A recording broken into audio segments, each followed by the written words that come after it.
Well, howdy doody, Women in Pain Nation. Good to have you with us here. I'm John Garrett. I'm the caregiving team of the Women in Pain Nation leadership, and happy Pain Awareness Month out to you all out there. Again, as a caregiver, I've been talking about some of the things that help me as a caregiver persist and continue on, to do the thing I need to do to be the best caregiver I can be. The first thing I talked about a couple months ago was the daily affirmations. We should give positive daily affirmations we should give ourselves each day. Last month I talked about the good things we can do for ourselves, and that's an important thing. And now my third thing in my top 5 things to do, good things are what you need to do to be a good caregiver for the person you love in pain, is sleep. And sleep is such an important thing to us, but yet as a caregiver, I know it's been my experience that I've just thought, the day is so busy. What can I cut out of the day to give me more time to take care of the person I love? And sleep was that thing. And so I thought, just like a used tissue, you can just kind of throw it away. Who needs it? The problem is you do need it, and you need lots of it to be optimal in terms of your caregiving. I mean, deep restorative sleep is so important. A couple of things. During restorative sleep, all those millions of bits of information that we get during the day, during that restorative time of sleep, that gets embedded into our brain and for use later on. Also, it's needed to get those toxins out of our brain. All the stuff we're doing, of course, a day creates toxins in our brain, and deep restorative sleep takes those toxins away. So that's just a couple of important things. I mean, literally, we sleep away a third of our lives. So something tells me evolution has made it known to us that sleep's a very important thing. So there you go. So it doesn't matter who you are, especially if you're a caregiver of somebody who's in pain, you need sleep. So how do we get good sleep? Well, that's a good question, but I'll tell you, one thing is to put an emphasis on that.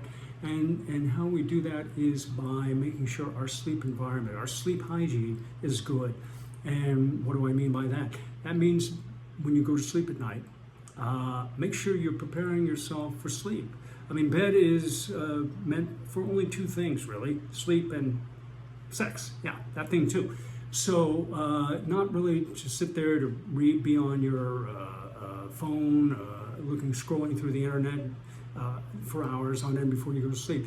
So you want to make your time just before you go to sleep screen free. So that's another thing to do. Or another thing to do is to make sure the environment you're in, the place you sleep, is comfortable.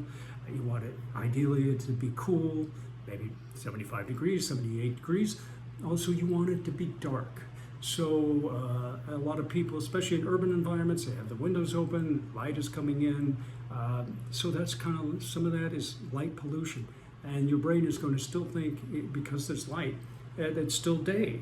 And so what you want to do is to maybe make sure you close all your windows, make sure you close all your curtains. If you have blackout windows, that's even a better idea. That's a great idea to do. And then sometimes it's hard to turn off our brain, right? I mean, it's going, our day's been full.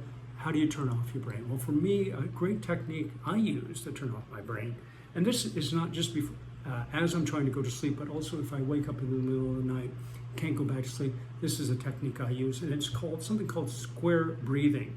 It's you breathe in with a 5 count, you hold for a 5 count, you breathe out with a 5 count, and then you hold for another 5 count, and then you do that 2 or 3 or 4 times.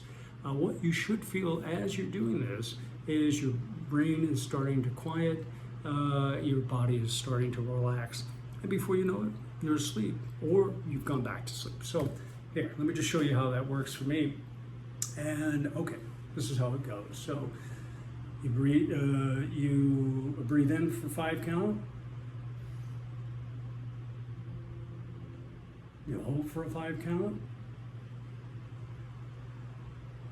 You breathe out for a 5 count. And you hold for a 5 count. And then again, you start the cycle again. It works for me, but there's a lot of relaxation techniques there's a lot of apps that are online that help you with sleep.